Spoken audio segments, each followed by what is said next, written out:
세 번째 발표자는 한국국가전략연구원 북한연구센터 이용종 센터장님께서 남북 통일 분야에 대해 발표해 주시겠습니다. 박수로 맞이해 주시기 바랍니다.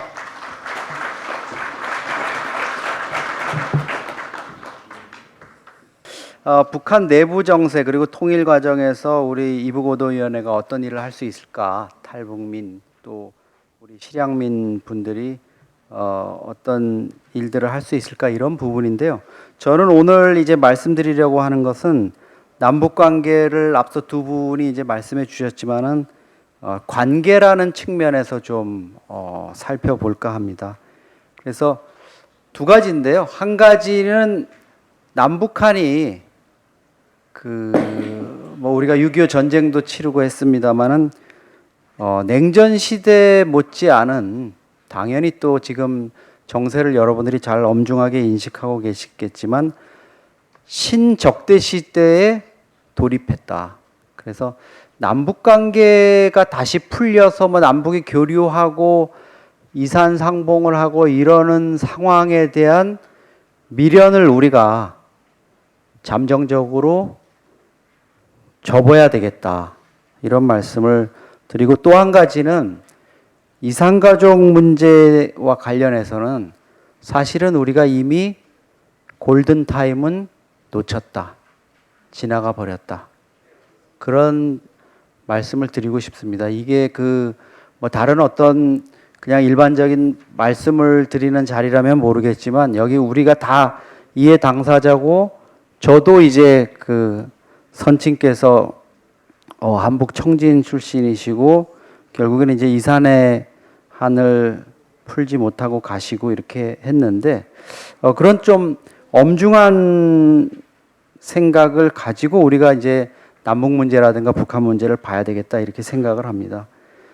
윤석열 정부가 문재인 정부 시기에 어떤 빚어졌던 윤석열 정부의 시각에서 보면 매우 비정상적이고 불균형적인 이런 북한과의 관계 또 대북 접근 이런 부분을 어떤 식으로든지 좀 바로 잡아야 되겠다, 정상화 시켜야 되겠다 이런 생각을 가지고 지금 정책을 펼치고 있는 것 같습니다. 그렇기 때문에 당연히 북한, 특히 김정은하고 여동생인 김여정 입장에서는 그 부분을 어떤 정책적으로 자기네들이 대응할 마땅한 방도는 없습니다. 그렇기 때문에 그런 것들이 이제 우리가 불쾌감이나 특히 김여정의 뭐 워딩이나 이런 거 여러분들이 보시면 좀 어처구니 없는 느낌도 가지시겠지만 신경질적인 어떤 반발 이런 쪽으로 나오고 있습니다. 그래서 북한은 사실 핵을 가지고 김정은이가 여러 가지 대남 또 대미 압박, 협박 이런 부분을 하고 있지만 내부적으로 매우 어려운 상황에 처해 있습니다. 이 부분은 지금 최근 들어서 우리 언론의 보도라든가 이런 부분이 사실 북한 관영 매체, 노동신문이나 뭐 북한이 잘 연출해가지고 내보내는 방송이나 사진 이런 것들을 통해서 우리가 접하고 있기 때문에 약간의 착시 현상이 있는 거죠. 평양이라든가 뭐 일부 지역의 영상을 통해서 우리가 보는 부분이 있으니까. 그렇지만 실제 현실은 그것보다 훨씬 심각한 상황이다. 이런 생각을 하게 됩니다. 먼저 신적대 시대를 왜 지금 신적대 시대라고 부를 수밖에 없느냐. 제가 남북 관계와 관련해 가지고 여러 가지 고민을 뭐 아침부터 저녁까지 하면서 제가 지난 3월 12일 날이 이제 북한 문제를 제가 다룬 지 이제 꼭 30년이 되는 날이었는데 이 부분을 어떻게 좀 한마디로 정의를 할까? 적대 시대가 다시 도래했구나 이런 생각을 가졌습니다. 김여정이가 이렇게 얘기를 합니다. 이제는 대적, 대남의식을 달리 가져야 될 때다. 남조선 괴뢰들이야말로 우리의 불변의 주적이고 혁명투쟁의 승패를 좌우하는 근본 요인은 계급의식이다. 이게 작년 8월에 얘기했는데요. 작년 8월 이 자리가 어떤 자리였냐면 북한이 코로나 환자가 하루에 뭐 39만 명씩 이렇게 돼가지고 대책이 없고 백신도 없는 상태에서 무방비로 당해서 북한 체제가 정말 위기 상황에 처하는 게 아닌가, 이런 절체절명의 상황이 있었습니다. 작년 5월에. 실제 영상을 보면은 김정은이가 평양 시내에 약국에 뭐 불시에 들렸다고 하는데 진짜 불시에 들린 게 맞는 것 같아요. 사전에 연출을 한 것 같지는 않습니다. 그 약국에 밤에 약사가 그냥 이렇게 평상복 입고 나오니까 김정은이가 막 화를 내요. 약사들이 옷도 제대로 이 흰 가운도 입지 않고 이렇게 해서 되겠냐는데, 약국에 평양의 중심가에 있는 약국인데 진열장에 변변한 약이 없습니다. 그리고 김정은이가 낀 마스크를 보니까 중국산 우리 그 싸구려 마스크를 또 죽지는 않겠다 그걸 두 겹 이렇게 겹쳐서 꼈어요. 그러니까 북한이 정말 그런 어려운 상황이었고, 김여정이가 또 얘기하지 않습니까? 김정은이가 코로나에 걸려가지고 뭐 열병을 앓았다. 코로나까지 직접 얘기는 안 했지만 알았단 말이에요. 그런 위기 상황에 대해서 어떤 화풀이를 우리 쪽에다가 이제 해댄 겁니다. 이런 것들이 보면은 결국은 김정은의 어떤 대남 감정 이런 부분들이 제가 보기에는 가장 뭐 극단적으로 나타났던 게 2020년에 개성공단의 남북 연락사무소를 김여정이가 주도해가지고 폭탄을 거기 장치해가지고 그냥 부셔버린 거죠. 그거는 김여정이가 정말 실수한 겁니다. 왜? 그냥 뭐 폭파됐다거나 어디 잠수 뭐 어디 뭐가 문제가 생겼다든가 이런 거 하고 우리가 영상을 통해서 온 국민이 생생히 본 거하고는요 천지 차이. 우리가 그걸 분명히 지금 기억하고 있기 때문에 이건 아마 김여정이가 앞으로 다시 빵꾸 웃으면서 2018년 평창올림픽 올 때처럼 온다? 그렇게 환영받지 못할 겁니다. 김여정이가 이제 그 뭐 확실하게 남조선 것들과 결별할 때가 됐다 뭐 이런 식으로까지 대남 적대감을 노출시키고 있는데, 사실 이런 부분은 뿌리가 깊게 있겠죠. 오빠 김정은하고 같이 스위스에서 어릴 때 10대 시절에 유학을 할 때 그 부모하고 떨어져 가지고 둘이 뭐 물론 스위스 대사관이나 이런 데서 케어를 해줬겠지만 그 과정에서 자기네들이 느꼈던 그 대남 열패감, 열등감 이런 것들은 그 청소년기에 겪었던 그게 아마 지금 뼈에 사무치게 남아 있을 겁니다. 미국의 북한 전문가인 빅터 차가 쓴 책에도 그런 얘기들이 나옵니다. 김정은이 스위스에서 유학할 때 우리 한국 상사 주재원의 딸이 같은 반에 있었는데 그 아이를 좋아했었나 봐요. 그 아이를 이제 따라다니면서 뭐 놀이터에서 그 여자애가 놀고 있으니까 그네를 밀어달라 그러니까 밀어줄까 이러니까 여자애가 이제 거부를 하죠. 북한에서 온 친구고 이러니까 이제 그렇게 하다 보니까 김정은이가 그 여자애를 그네를 확 밀쳐가지고 그 떨어뜨려버리고 그냥 달아나 버리죠.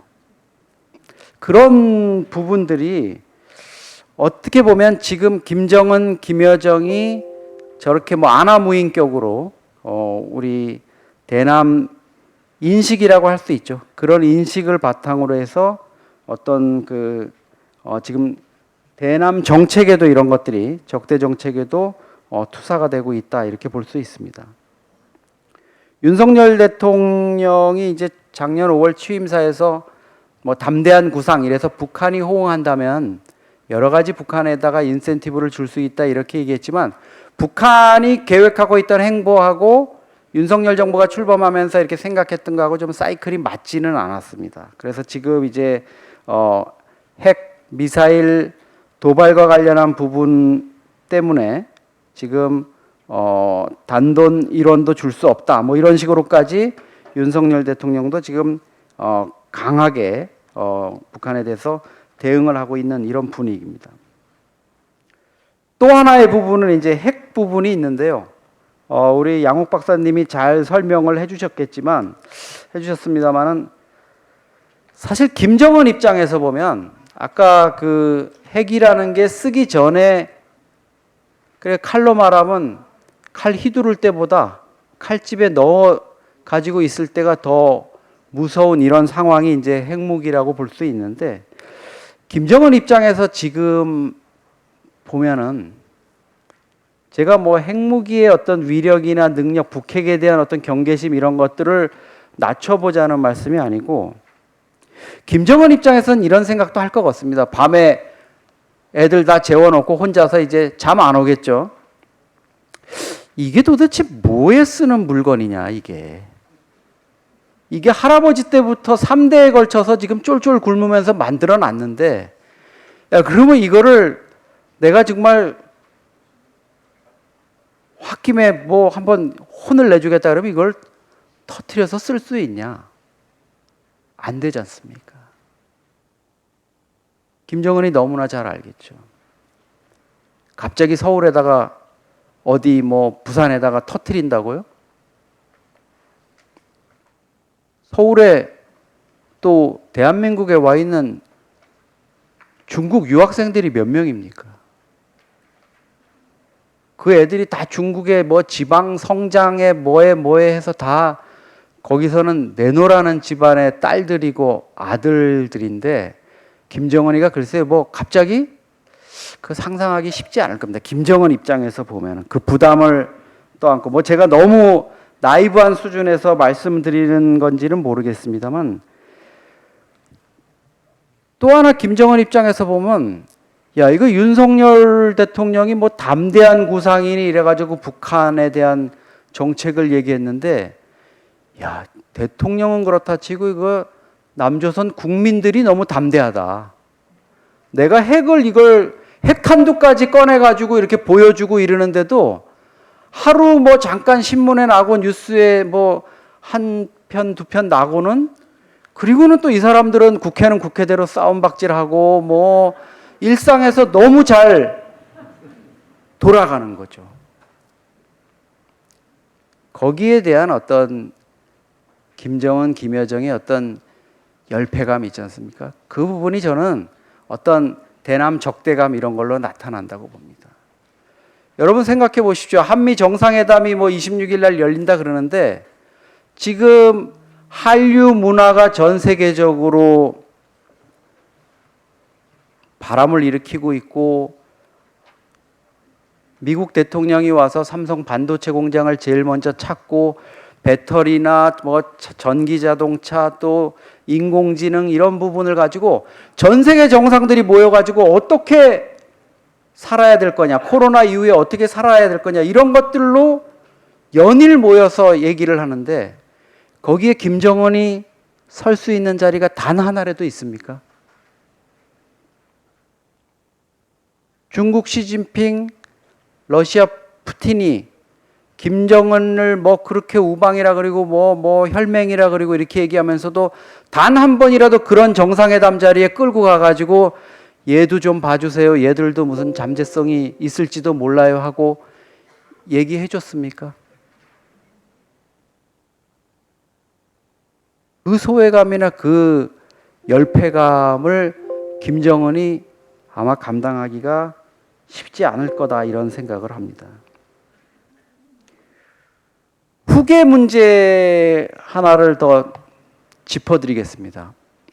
사실 김정은이 딸을 데리고 나온 것을 후계 문제와 관련해서 4대 세습으로 가기 위한 거다 이렇게 보는 거는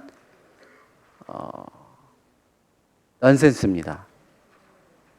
그럴 수도 없고 그럴 가능성 지금 그렇게 할 수 있는 여지도 저는 없다고 봅니다. 다만 김정은 입장에서는 한번 뭔가 던져보고 싶었던 거는 맞습니다.